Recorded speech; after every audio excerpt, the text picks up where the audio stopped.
One. I gotta give you this. Hold on one second. Linda, say something. Good morning, everybody. How are you? Almost. That's why I'm kind of surprised we're starting. Okay, they're wrapping up some last minute stuff here. Does anybody have anything that they want to say from yesterday? We're gonna be pulling this off. No?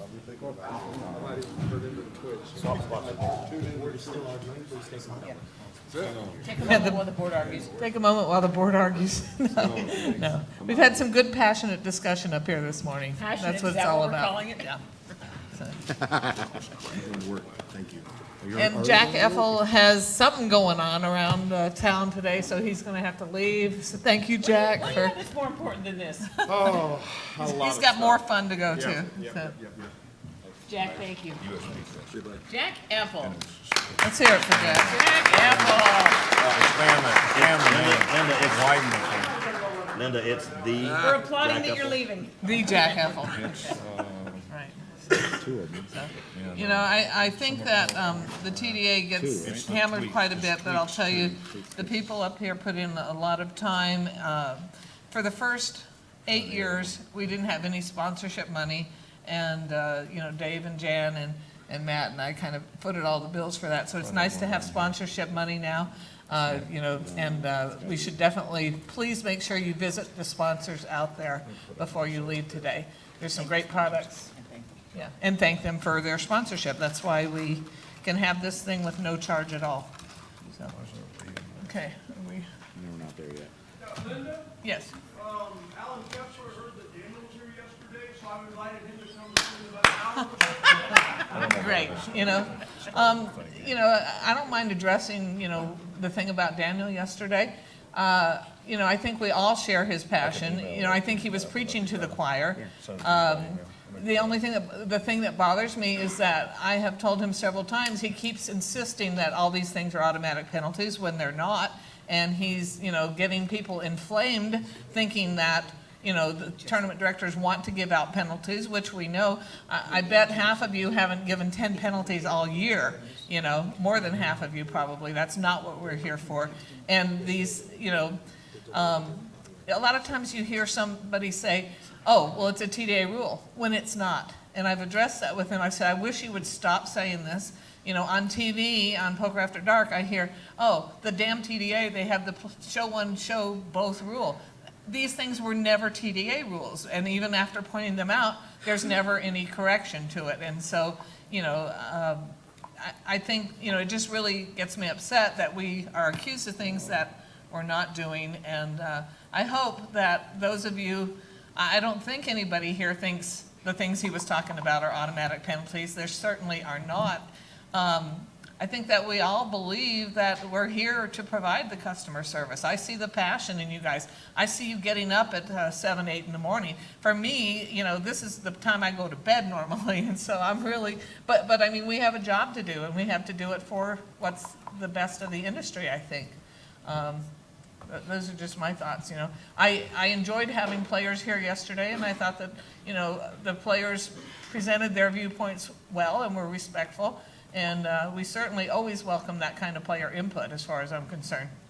You know, the one thing that we all agree, you know, is that we are here for our customers and to provide that customer service. So, Neil, do you want to say anything? Good morning. Good morning, everyone. Okay. So, did you guys have fun playing the tournament last night? No? 21 of us did. Yes. 21 of us did. And Barbara tried to make it so 40 of us did. But Right. some of you wouldn't listen. This thing is just getting corrupt. I don't know what is going on. I just don't know. Yes. Yes. Yes. I was going to say, I know Yes. Borgata had something I read about. We had 40-way in Mesquite. We had a 40-way chop. It was in a free roll tournament, $10,000 free roll. So.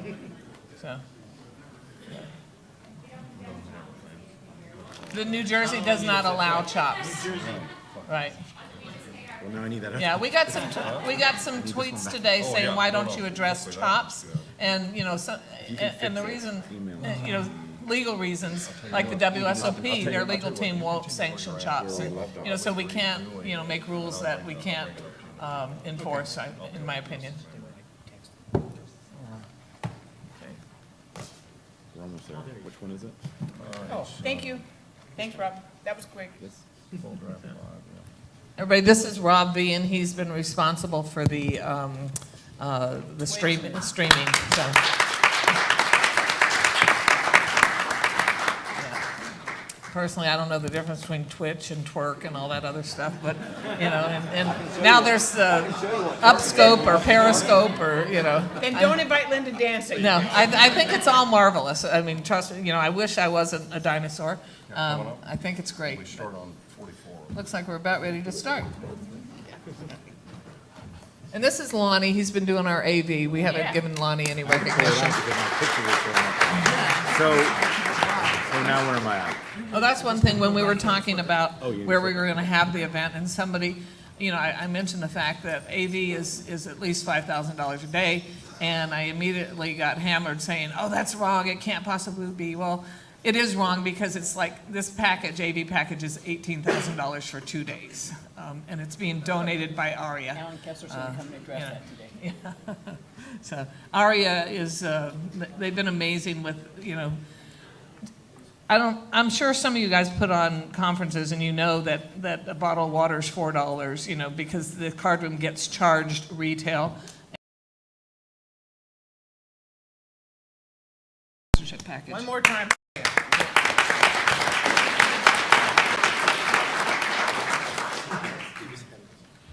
All right, Matt, take it away. All right. So where we left off yesterday was number 50, I believe. Is that correct, everybody? That is correct. All right, so we're going to get right back into this. Mike's got some edits from yesterday they'll be bringing up. Can I make a proposal for today? If it's not something that has to change, let's not read it. I'm going to blow through them quickly. Okay. Third fold, anytime before the end of the last betting round of a hand, folding in turn, where there's been no bet to you, for example, facing a check or first to act post-flop, or folding out of turn are both binding folds and may be subject to penalty. I think there's no change there. Issue. How can we train players or punish players for folding out of turn? We need a microphone up here. For folding out of turn when it's just about to be a break, they look at their cards and leave the table. Okay. And sometimes I complain to the dealer, say, would you please tell that player, you know, that, et cetera. If it happens multiple times, the same player, I may complain to the floor. But if I'm not doing that, nothing's happening. Yeah, I think that's actually the reason why this rule came to be, was the players going early at breaks, you know, to go use the restroom, not wanting to wait. And I think Linda actually had, you know, she said she's one that's done that in the past, you know, because you want to get away from the table, to beat the rush to the bathroom. But yeah, I mean, there is penalties for that. People have given one-hand penalties for that. I've done that in the past. If it can persist, I've given round penalties. So I think the rule's there so that, you know, the non-standard folds don't happen. That reminds me of a more general issue, which we can talk about later. Okay. Okay, player education. All right. Conditional statements. This is actually one that I've used quite often and we'll discuss a little bit later, I believe. Conditional statements regarding future action are non-standard and strongly discouraged. They may be binding and or subject to penalty at TD's discretion. Example, if-then statements such as, if you bet, I will raise. And we do have a couple things we're going to bring up later that we're going to talk about this, so I don't want to change this for now. We will get back to this one.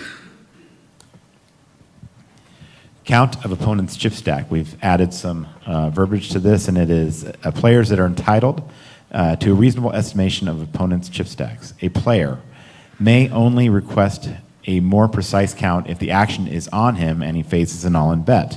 The all-in player is not to require a count. On request, the dealer or floor will count it, but accepted action applies. The visible and countable chip stack rule, number 24, greatly helps accuracy in counting, which is 20 stacks of 20s, largest chips in front, that type of thing.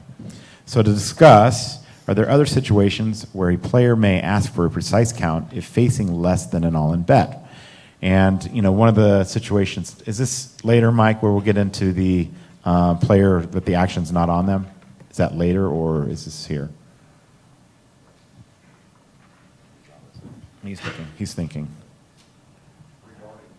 A third player in the pot asking for a chip count of a player.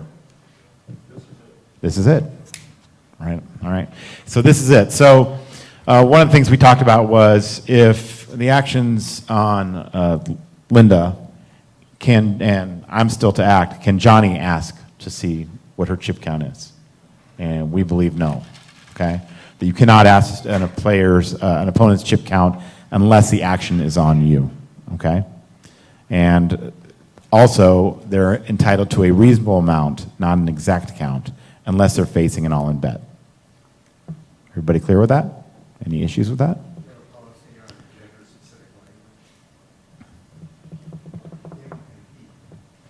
Yes, it's mentioned earlier that we do have a policy. The question was, do we have a policy on gender-specific language? Because we usually say he, and yes, earlier it says that, when we say he, it's referring to both sexes, because it's redundant to continually say he or she, so. Okay. Matt, quick question. Yes. All in, players all in, second player asks for a chip count. The player that's all in is obviously way more chips than he is, 500,000 versus 200,000. Is it required to count chips? It's a waste of time. Is it required? Sometimes it's part of strategy. What percentage of his chips am I going to affect him by? Is it required? No. But it's kind of a common courtesy. And a lot of the things that we're going to talk about later are, the common courtesy of the game. I know that Jack was, same thing with, turning your cards up in turn. It's a common courtesy or whatever. I think that that's one of those that would be fall under that rule. If he has them way covered, obviously, those type of things come up, but I don't think it's required that he gets an exact chip count. Right. Reasonable. Reasonable. Right. So what are you saying, Steve? I'm saying it could be relevant to the short stack. Sure. What the count of the larger stack is. Right. Could be technically relevant. I mean, the rule says you are entitled to if you're facing an all-in bet. Yeah. So, I mean, I don't think I really have any issues with that. So. You said it wasn't required in that case. Right. Let's move on. Overbetting, expecting change. Betting action should not be used to obtain change. The opening bet is 325, and A silently puts out 525, 500, and 125, expecting 200 change. This is a raise to 650 under the multiple chip rule. Putting out more than the intended bet can confuse everyone at the table. All chips pushed out silently are at risk of being counted as part of the bet. Now, this one actually has happened for years, but it's cleared up, I think, in this one. And as we train players, as we have with a lot of the rules that we have, I think that it's happening less and less. Okay, anybody have any issues with that? All in with chips found behind later. If a bet's all in and hidden chips is found behind after a player has called, the TD will determine that the chip is part of the accepted action or not. If not part of the action, A will not be paid off the chips. If he wins, if A loses, he is not saved by the chip or chips, and the TD may award the chips to the winning caller. Okay? This has been added, chips in transit and or out of view. Players may not hold or transport chips in a way that takes them out of view. A player who does not so will forfeit the chips and may be disqualified. The forfeited chips will be taken out of play. Okay? Accidentally killed or fouled hands. A player must protect his own hand at all times, including at showdown, while waiting for the hand to be read. If a dealer kills a hand by mistake or a hand is fouled and cannot be identified 100% certainty, it's in TD's judgment. The player has no redress and will not be entitled to a refund of called bets.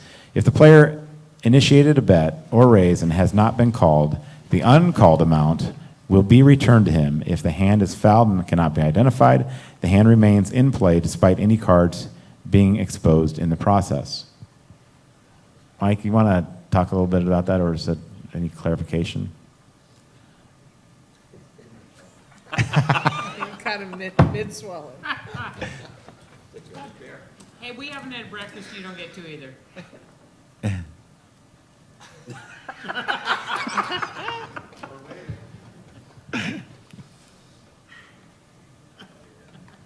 This one's pretty obvious, I don't think. I don't see much. Mike doesn't need to explain this one. All right, let's go. Any questions? All right. Somebody in the back. Oh, someone with their hand up, that'd be. I just have a quick question on the last rule on number 55, the chips in transit. I don't know if this is necessary or if it could possibly be reworded or would need to, but in small daily tournaments, we have issues occasionally where we have maybe it's a first-time player that might put their chips in their pocket when they go from table to table, and we don't disqualify them from the tournament or remove the chips if it's obvious that it's their first time playing and they had no idea what they were doing. Just a suggestion. I mean, obviously in bigger events, that's going to be different, but in little daily tournaments, we give them a little more leeway. We Mike, used to do that. Is there a recommended procedure? I think that tournament directors should bring racks when they come to the table to break them and ask players to put their chips in a rack, and then that stuff won't happen. Do we have that as a recommended procedure? Can we think about making that a recommended procedure? Do you guys like that as a recommended procedure, bring racks? I think most people do. Okay. So we'll write that up somehow as a recommended procedure.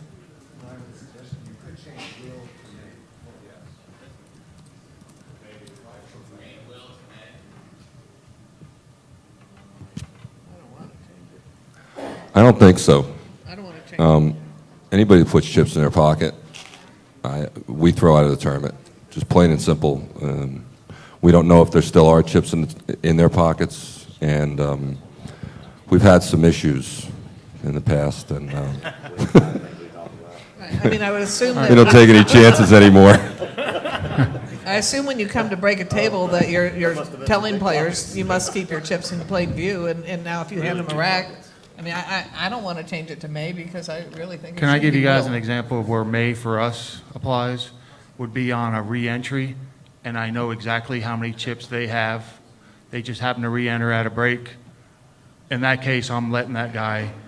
He re-entered. I know he just re-entered. Hasn't played a hand. I know he has 20,000 chips or whatever it is for whatever tournament. I'm not kicking him out of the tournament. Unfortunately, I know how many chips he had. That's why I say use May. Well, don't you give him doesn't either the dealer give him chips or you hand him chips in a rack? I mean, you don't. Whether I do or not, I'm in a smaller room, so I can usually watch him walk to the table, or I'll walk him to the table, or another floor will.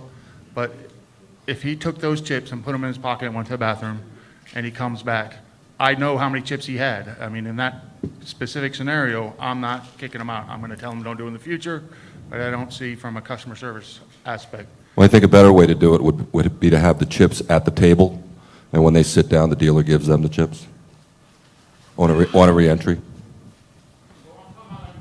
Yeah, on a re-entry. We have extra chips that go into the racks for re-entries, so that a player will come to the table, and then the dealer will give them another set of chips. I was just going to say that that's a other very option- dangerous thing to do by giving chips anywhere else in transit.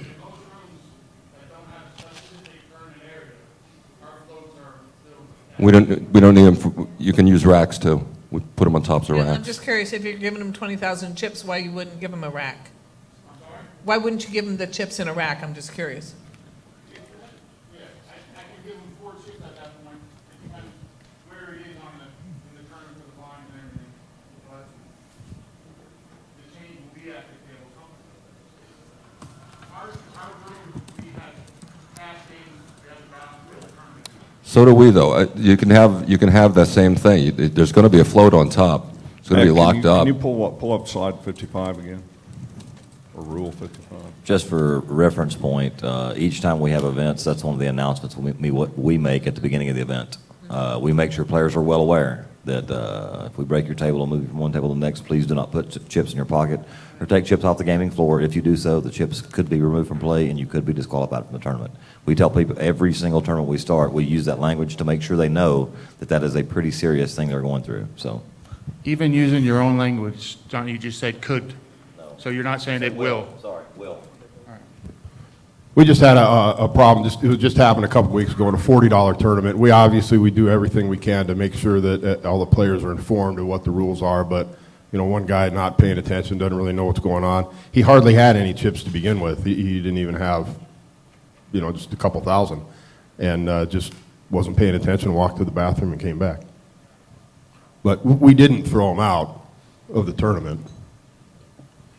Okay, I mean, Once again, if you think that Rule 1 applies here, then you can apply it. And that's fine. I'm okay with that. I just wanted to bring it up that it's a little bit different in a $40 tournament when you have people. We do explain to them all the rules, but sometimes, we can't, they just don't pay attention. It could be simply added here in the beginning of the second sentence, at TD's discretion, a player who does so will forfeit the chips and may be disqualified. The problem is And then so you that get gives wishy-washy. That gives the small room that you don't want to throw your guy out of the tournament because because that's typically what your players may do. Otherwise, for most of the larger events, it would be automatic. But again, the TD is still going to put that order forth. And that's why he can use Rule 1 not to disqualify if he wants to. I really like the language will because I want people to know they're not supposed to do this, Well, then that's what it would be. At TD's But if discretion, he the wants player to, will. in your room, if you want to, do it differently. Well, my only thing is we have to be firm, I think, on this, because you can't just say one time, oh, well, I'm going to throw you out, and then I'm not going to throw you out, and then players find out that one player got thrown out, and another player didn't get thrown out, and that becomes a problem. And they start wondering whether you're favoring players. I think you have to be very firm on it, and you just have to take their chips. All right, let's move on. All right, dead hands and mucking and stud. In stud poker, if a player picks up their up cards with facing action, the hand is dead. Proper mucking and stud is turning down all the up cards and pushing them all face forward, face down. Okay. Number 58, penalties and disqualifications. A penalty may be given if a player exposes any cards with action pending, throws the cards off the table, violates one player to the hand, or similar incidents occur. Penalties will be given for soft play, abuse, disruptive behavior, or cheating. Of course, these things are, up to you as tournament directors, as we kind of discussed yesterday. We want to talk about checking the nuts. I know checking the nuts when last act on the river, is it always soft play? This has never been a TDA rule. This is one of the things we talked about last night. It wasn't even added. It was already in there to discuss. How many by a show of hands feel that it should be an automatic penalty if you check the nuts on the river? When last act. Exclusive nut hand? How many of you don't feel it should automatically be a penalty? Okay, anybody that thinks it should be an automatic penalty want to discuss why they think it should be an automatic penalty?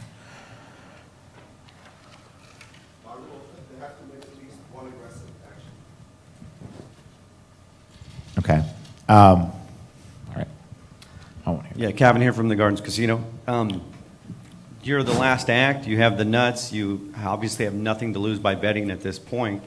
So it's obviously falls under soft play or friendly play or collusion or cheating, however you want to describe it. So the only argument they say is, I didn't know I had the best hand. So, I mean, they're the ones playing the game. So if they didn't know they had the best hand, we can't believe them on that. I mean, we can't get in their minds. We've already talked about this. We're not mind readers and all those kinds of things. I can tell you guys, I didn't know I had the best hand, and I can make it to where you believe me, and now I don't get a penalty, and now I soft played my buddies. There's a couple of strategic situations where you wouldn't want to check the nuts. I mean, suppose you're on the bubble, and you're abusing the bubble terribly, and you don't want the bubble to end. And there are situations where that occurs, that you keep increasing your chip stack because you happen to play the bubble really well, and you don't want to bust, not that guy in particular, but you don't want to bust anybody. So you're better off checking on the river to keep the guy in some chips so that you can chip up even more. So it is a tactical play in some spots that should be considered. I mean, it's used more by expert players, but the expert players are the ones who are more concerned about the rules being specific. So 98% of the time, it's going to be soft play.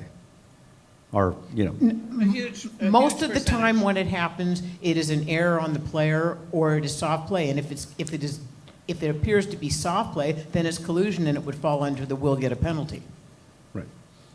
Yeah, there's just no way for us to know that it is or it isn't. Sometimes it's obvious and sometimes it's not. Sometimes it's absolutely strategic. But if when the guy turns over his cards and goes, oh, geez, I thought I had the ace of diamonds, but I have the ace of hearts and I have the nut flush. Again, we're not trying to guess what the player's intention was, but a lot of times it is absolutely obvious that the guy misread his hand and he just lost a bet there. I mean, how do you guys feel about leaving it out because of strategic opportunities? We don't want people to have to bust somebody. I think this rule also punishes really goes to punishing the true recreational player. That's the whole thing. The guy that makes this mistake is the guy we want in the game. So by having a guy misread his hand and make that mistake, what we're basically doing is not only is he losing that bet, we're also going to punish him with an automatic penalty. And I think that is the wrong player to punish for that kind of mistake, because that guy's going to have a bad experience, and there's a good chance he's going to go, man, this game sucks. I'm not coming back. You don't want to punish that guy for that. Christian, WPT Europe. I think that sometimes the player wants. Please. Sorry. Sometimes the players wants to get the information, check in the river, because he wants to know which card he play when the opponent did the bet. So he did check, and I am last to act, and I say check. And when I come over, because the dealer required the TD, I think that we need to take all the information that we can, and the player just say, we are in the beginning of the tournament, I want to know the hand, so I prefer not to take some chips from him and just to have the information which hand is playing. So in this case, what do? We give him. So we believe, and the majority of people in the room believe, that checking the nuts should not be an automatic penalty. One of the situations that I've also seen is where there might be 10 Jack, Queen, King on the board, and player bets, and then the next player raises. Do they have to keep raising back and forth? And I don't believe that they should have to do that. So that's another one of those situations I think you need to use some judgment, and I think we can move on from this. I don't think it's going to be added as a rule, and I don't think it needs to be. All right, let's move. Penalties and disqualifications. Penalty options include verbal warnings, one or more missed hands, one or more missed rounds, or disqualification. Missed rounds are assessed as follows. Offender misses one hand for every player, including him at the table, at time of penalty, multiplied by the number of penalty rounds. Repeat infractions are subject to escalating penalties. Players away from the table or on penalty may be anteed or blinded out of a tournament. I do get that one asked quite a bit. Are those players' hands live? Can they be anteed out of a tournament or blinded out of a tournament? Absolutely. I think that should definitely be the case. Does anybody have a problem with that?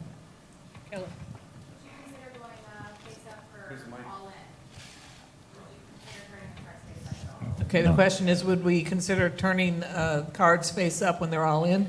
No, their hand is dead if they're not there to turn their cards up. All right, continuing. Penalties and disqualifications. During penalty, an offender must be away from the table. Cards are dealt to a seat. His blinds and antes are posted, and the hand is killed after each initial deal. In stud games, if he is dealt the bring-in card, he must post the bring-in. Chips of a disqualified player shall be removed from play. Okay. Let me go back just for a second. On D, I get this question a lot on Twitter. If a player says he has to leave a tournament, okay, that he, for some reason has to leave, I believe that you should not be picking those players' chips up. I know that this happens from time to time, that players, or they feel that those don't belong to the tournament anymore, but if he's announced that he's going to leave the tournament, I would ask that you leave those in play. There's always a chance he could come back, which I've had happen as well. So if a player is not disqualified, I think you need to leave those chips in play. He can still come into the money and come back and collect that money or whatever, but I think that needs to be kept in play. All right? Anybody argue? Here's Mike. One issue I've always had with Paul, introduce where you're from. Paul Campbell, Binions Program. One issue I've always had with penalties, and it's similar to why I'm so opposed to dead stacks at a beginning of a tournament, is that you don't always know what player you're penalizing. If a player is on a penalty, if this gentleman is on a penalty for one lap, I now effectively have the button for 2 hands this lap. So you're not only penalizing this player, you're penalizing the other players at the table. It's the reason I'm so against dead stacks in the beginning of a tournament, is because you are if I have a dead stack to my left, you are effectively giving me the button 2 times per lap when effective stacks are the deepest, which is horrible. So if you just issued this player a 1-round penalty and took those chips out of play, it would be the same thing, except you wouldn't have the auxiliary effect of giving somebody an advantage in the tournament. Are you saying take his chips off his... Are you suggesting to take one set of blinds away from him and out of play, but let him play? I guess I'm not sure what you're saying. In my opinion, it's more fair to the rest of the tournament, where if you're going to give him a 1-lap penalty, then just take what his chips would be for that 1 lap. Mm-hmm. That's how much he would lose, and those chips get taken out of play. But instead, what we do is we give him a 1-lap penalty. Those chips remain in play for other people to win, and the person who is to the right of him has best position for that entire lap. Okay. So you're not only penalizing him, you're penalizing the other players at the table who aren't seated to the right of him. But playing devil's advocate, because I don't know what is right. By having him stay away for a round, he's losing the opportunity to get information, to see what the chip flow is, to see how the outcome of those hands are. So he's losing more than just those chips. And I'm not saying that that's definitive, but there are other injuries to him besides just those chips. I agree with that 100%, that there are more penalties than just the chips, like he is not seeing the action on the table. But my concern is when you issue a player a penalty, you are also penalizing other players on the table who did nothing wrong, where now one player is the benefactor of it, where they have ultimate position multiple times in that round. It's not just one, but the point is the same. Right. Yeah.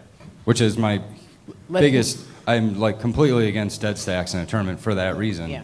And to me, they're similarly related. Let's get all the players to act appropriately. We don't have to give penalties, and everything's perfect. They call that online poker. Yeah, online poker. I just wanted to make a... Brian, yeah. I just want to make a counterpoint to that. While I don't hate what you're trying to accomplish there, I think that's like thinking outside the box, and it's you're in the right direction. But I do see initially a couple of issues with that. One is by taking those chips out of play, like a shorter stack player doesn't have the opportunity to win those chips. It could affect the chip stacks, especially near bubble play. If I just take those chips out of play on a player and instead of sitting them out for a round, somebody might go out on the bubble in that round. Whereas now those like 10 or hands or 6 hands or whatever it is, they don't transpire. There's no chance of somebody else going out and me maybe moving up in position in the money or anything else because those hands never transpired. Or if one round later I'm going to be blinded out of a tournament because I did something egregious, well, somebody else might go out before that big blind reaches me. Whereas instead, if those chips are removed from my stack and removed from play, now I might just be removed from the tournament and miss the money. So there's sometimes, especially like final table or once you're in the money, where that could affect a player maybe too greatly. But I think you're close to something there. Like I understand what you're trying to accomplish by not giving advantage to that other player. But I think there's a few things that would prevent that from actually being able to take place in tournament play. And I say just why not both then? If we're going to take the chips away and send him away from the table, so now he's going to be away from the table for that one round, and then we just take those chips and put them into the dealer tray, so that way the other players won't have an advantage getting those chips, or the ones that are right next to the button, and the player is away from the table.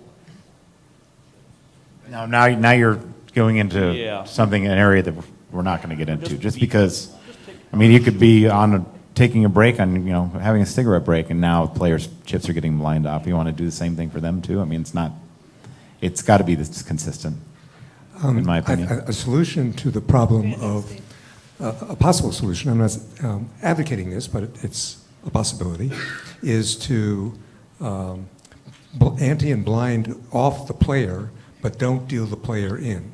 That is to say, with respect to the blinds, the player would pay the blinds when the button passes the appropriate position, but the button would pass. So therefore, no other player at the table is giving you the advantage of being closer to the button because of this player's absence, but the penalized player would still lose the antes and blinds. I think this is one of those spots where, you can't really cover all the circumstances, so you have to do the best that you can do with it. And I really think that just leaving the chips in play is the best you can do. I understand what Paul's trying to accomplish here. I hate it when the person on my left is missing because, it makes it easier for the button to have to get through one blind than two, but it is going to be random. It's not always going to be the same person on penalty, hopefully. And I think that the way we have it is the best we can do with what we have to work with. Okay.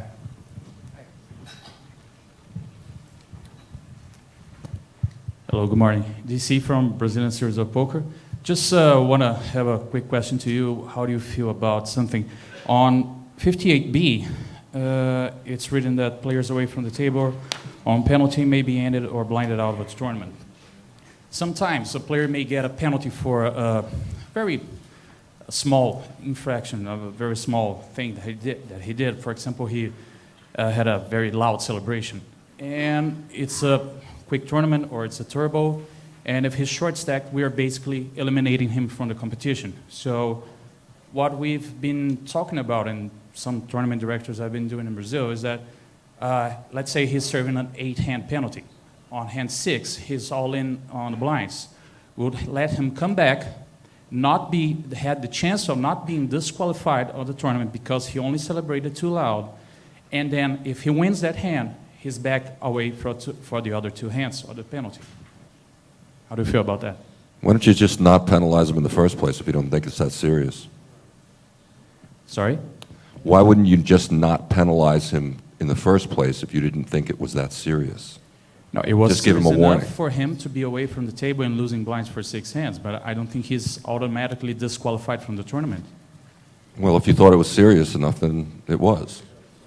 No, some offenses are serious for him to be away from the table for a It's your decision. Warnings, You can do the warning. You can penalize it's him up to up you. until his blind too. Give him a 5-hand penalty. Yeah, I mean, I think if someone has earned a penalty, then they can be blinded out of the tournament if they're on penalty, and you guys are not giving penalties lightly. So if you don't think that he deserves 8 hands, give him a 2-hand or 3 or whatever you think that the infraction deserves, or a warning. A warning is also a penalty. DC, we've done that as well. We've let people come back in on their big blind. Basically, it turns into like a 4-hand penalty instead of an orbit, because you do have to make a point for whatever it was that they did, but you don't, in the interest of recreational and amateur, you don't really want to blind somebody out of a tournament unless, if they're firing cards at the dealer, if it's something egregious, then fine. But yeah, we've let people back in on the big blind so they can play their all-in. Slide number 100. No disclosure. Players are obligated to protect other players in the tournament at all times. Therefore, players, whether in a hand or not, may not disclose contents of live or folded hands, advise or criticize play at any time, read a hand that hasn't been tabled. The 1 player to a hand rule will be enforced. Among other things, this rule prohibits showing a hand to discuss strategy with another player, spectator, or advisor. Okay? Moving on from that one. Exposing cards and proper folding. A player who exposes his cards with action pending may incur a penalty, but will not have a dead hand. The penalty will begin at the end of the hand when folding. Cards should be pushed forward low to the table, not deliberately exposed or tossed high, helicoptered. And I think some of that's gone away, which I'm happy to see. For cases involving alleged exposure to one player only, see recommended procedures.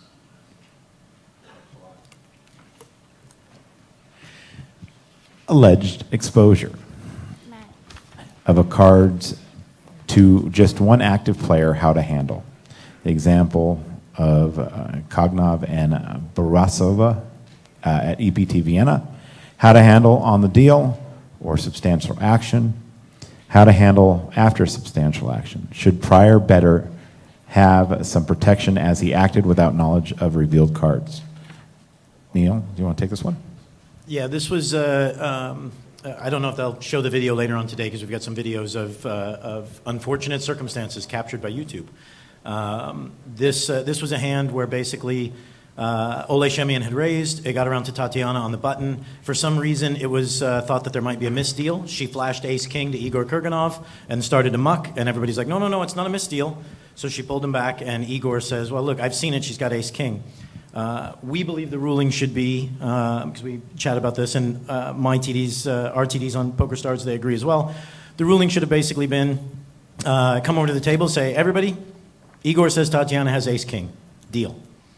That should have been the end of it. Unfortunately, the floor person at the time didn't make that ruling. He's an excellent floor person, but he didn't make a good ruling in this situation.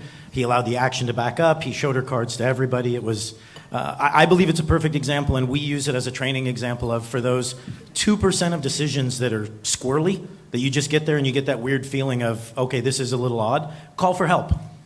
We all have extra floor people. Call the floor people, make the players wait an extra minute, and you get the proper decision. But for this, the rule that we try to operate by is if you come over and Kenny says, hey, I've seen his hand, he's got the 7 of hearts and the 7 of spades. You tell everybody at the table, well, Kenny says he's got the 7 of hearts and the 7 of spades. Please act accordingly. Because you can't look and go, nope, he doesn't have 7s, because now you've given away. You can't look and go, okay, he does have 7s, misdeal. That's just not the way to handle it.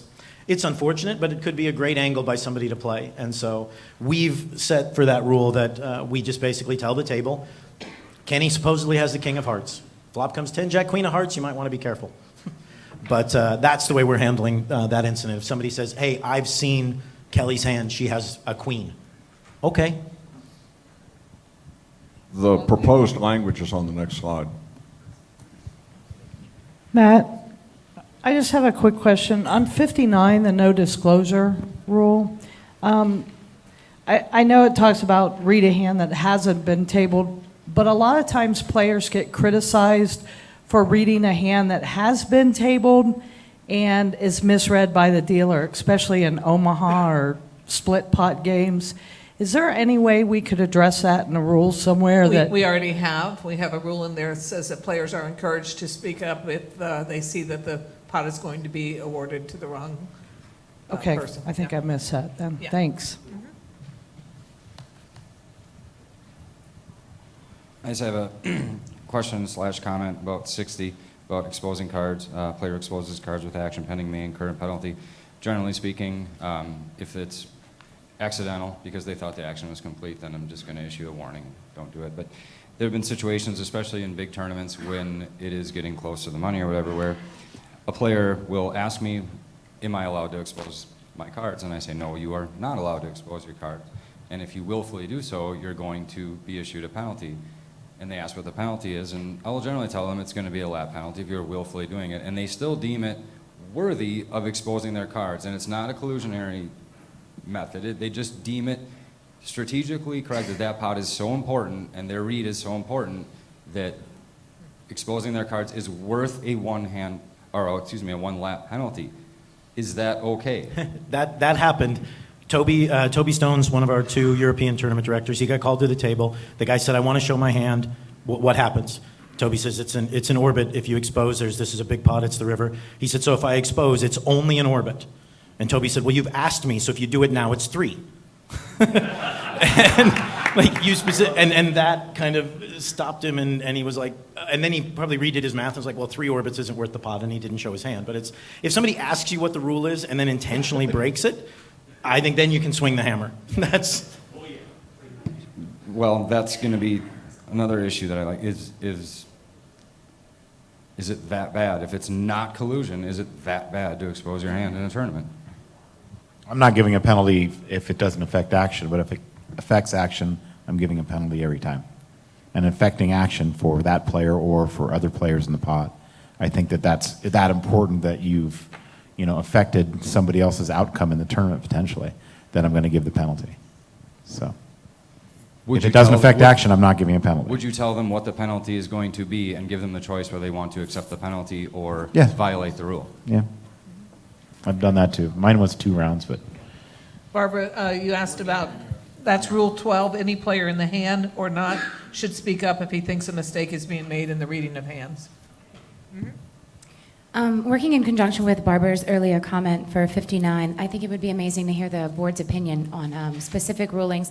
I know we've had it at Brigada where a player involved at showdown, equal action, to win the pot, his opponent will expose his hand, believing he's lost the pot. Player B will show his neighbor, and then as attempting to muck his cards, his neighbor will then say, oh, you have the straight, or oh, you have the flush. Player is able to identify and retrieve his cards and then expose his cards live. So we say if the player retrieves his cards, even though he's mucked them face down and faced them himself, they are live. However, that player would not have known or not have reached out to face his card unless the player not involved in the pot is involved. So how would the board like to deal with those sorts of situations? Obviously, we are calling that hand live. Are we penalizing the player who said something? Are we asking that the player do say something in this situation in order to protect all players? We're going to argue with Tab over here, who you work for, but I think that hand's live, and he's going to say it's a dead. Well, no, you said that another player had advised him, so that's a second We don't know player. that he wouldn't have come to that determination on his own, in my opinion. But he had thrown it in already. The hand was tabled? No, He's the shown hand to his was- neighbor. Oh, he's shown it to his He neighbor. attempted to muck the hand face down. was Hand fa- went forward, face down muck. Player said, oh, you had the straight. He reached out, No. turned his own I cards would never over. call See, that- that, never to me, call it that's live. more than one player to a hand. If Exactly, that's how we rule it now, yeah. But I'm still not killing the hand. It is killing the hand. What? I'm not killing the hand. So yeah, let's talk. Matt, what would have happened? What would have happened if that player hadn't said anything? Would those cards have went into the muck? We don't know. Yes, we do. We don't know for sure. I'm not killing the hand.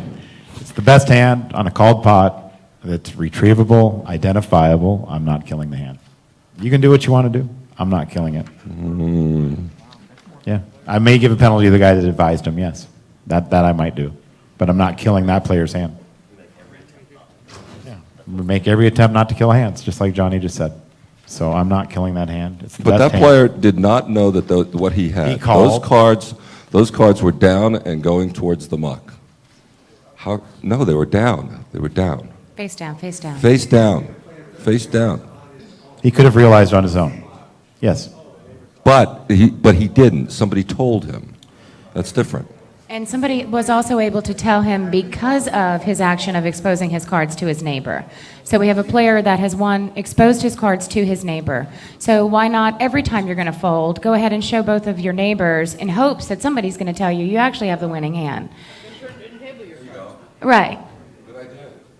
Sure, why not? Don't we Anyway. have also in our etiquette rule that no one else is supposed to? I mean, I understand this happened, but no one else is supposed to read the hand until it's tabled. I mean, technically that's in there, but if there's no penalty for that, then or no penalty is maybe the wrong word, but if the hand is live and your neighbor reads it, then I don't know. That's a very, very tough one. Good question.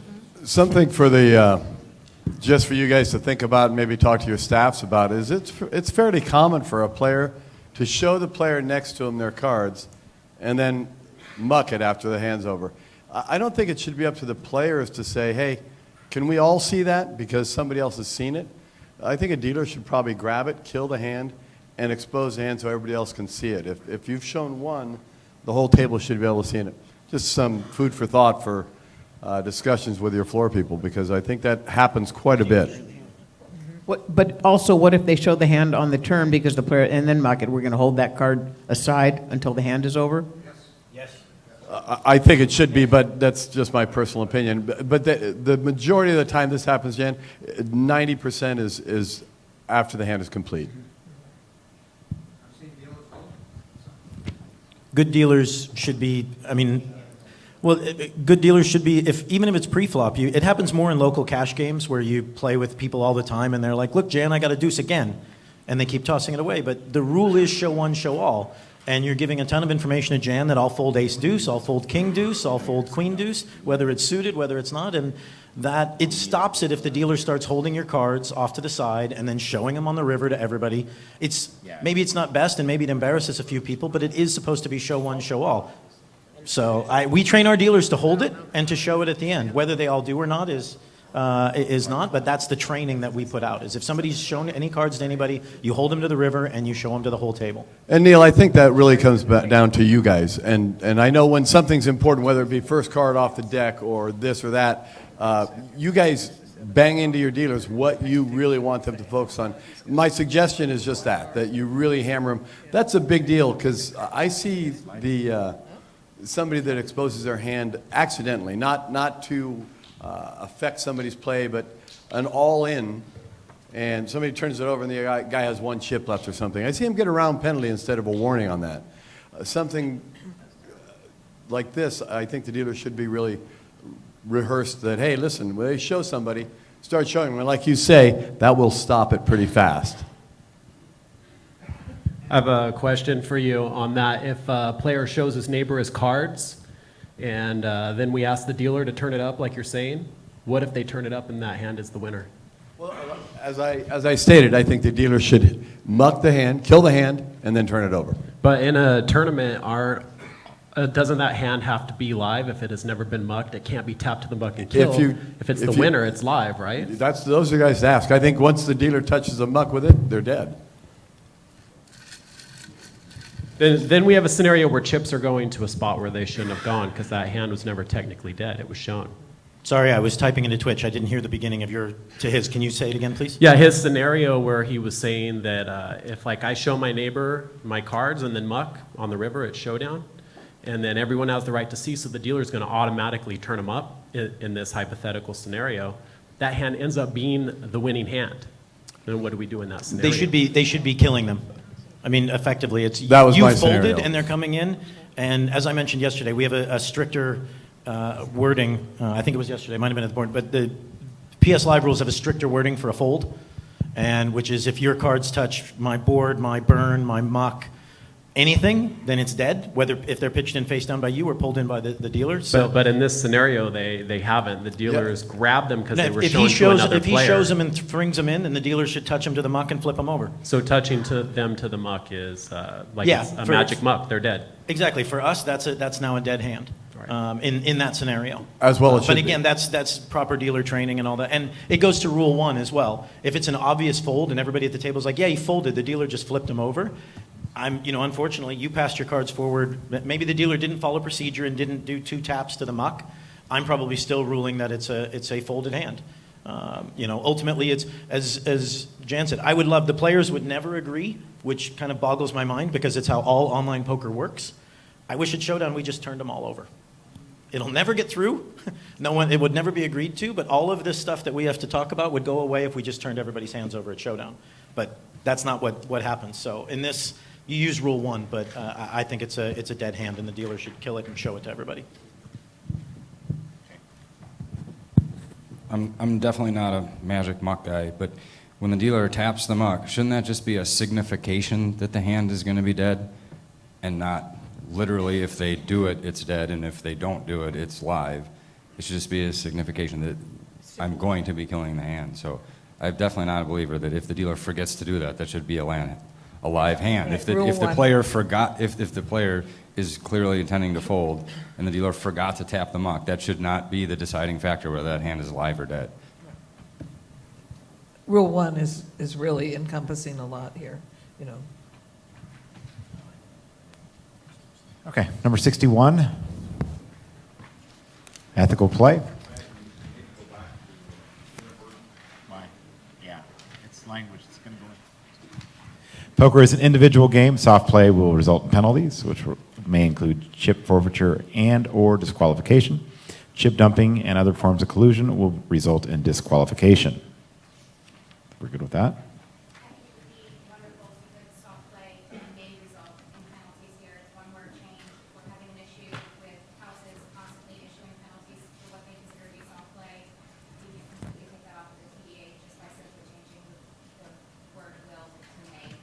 soft play will be result in a penalty. We have to determine if it's soft play.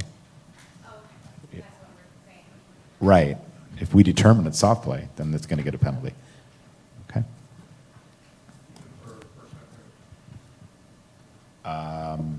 Yeah. A warning is a penalty as well, don't forget that. Like Penalty is a warning. I mean, a penalty, yeah. Yeah. Is it- Penalty is a Yeah, warning. Right. Yeah. Warning is a penalty. You say potato. I say tomato. All right. Number 62, repeat etiquette violations will result in penalties. Examples include, but are not limited to, persistent delay of game. That's added to the etiquette violations. We discussed that yesterday, but I think that's a good addition. Unnecessarily touching other players' cards or chips, repeatedly acting out of turn, betting out of the reach of a dealer, abusive contact, and excessive chatter.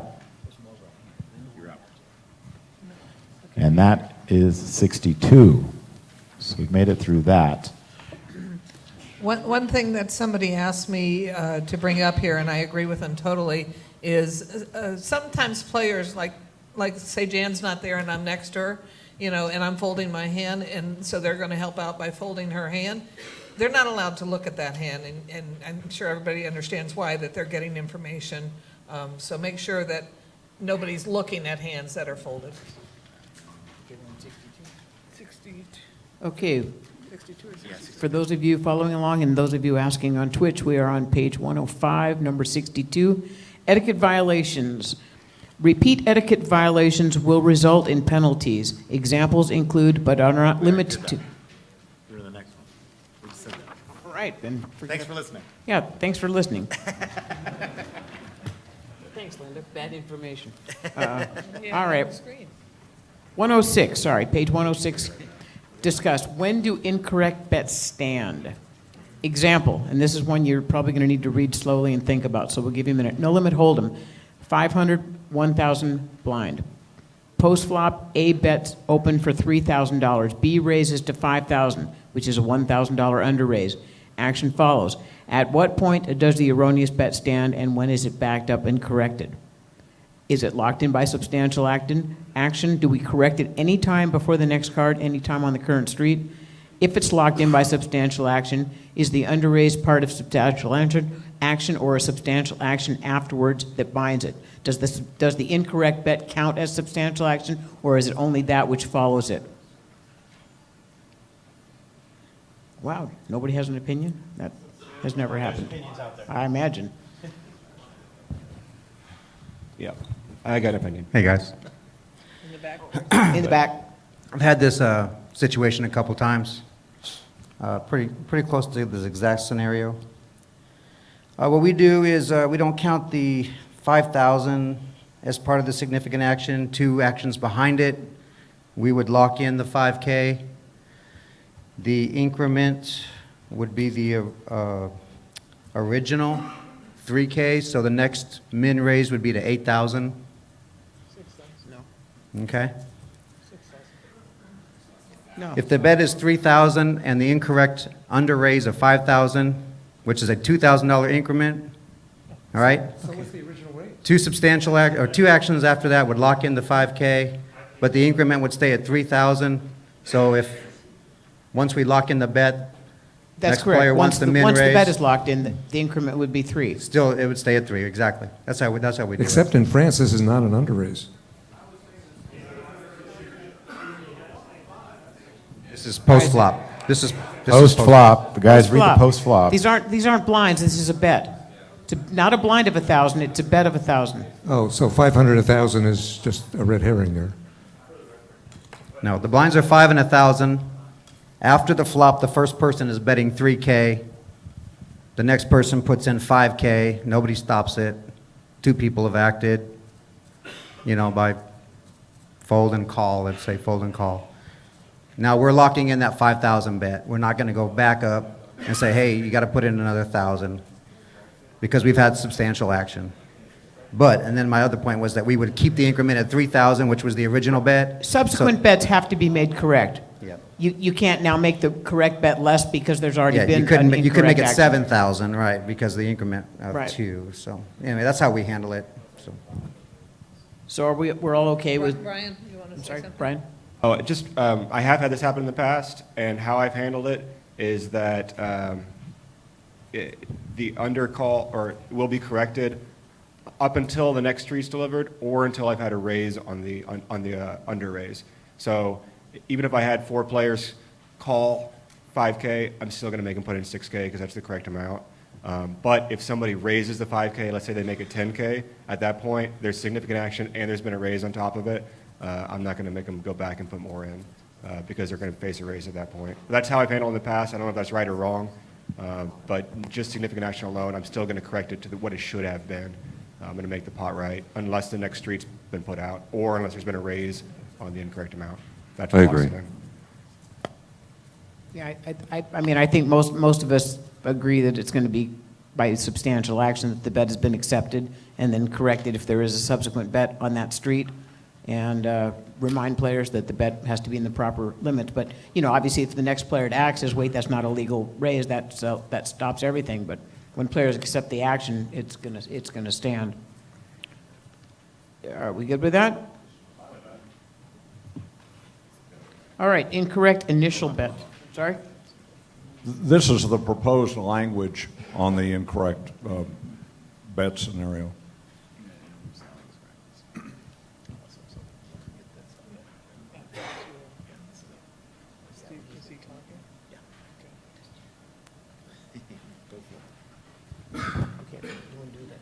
And believe it or not, there was actually some discussion that the initial underraise should be part of the substantial action.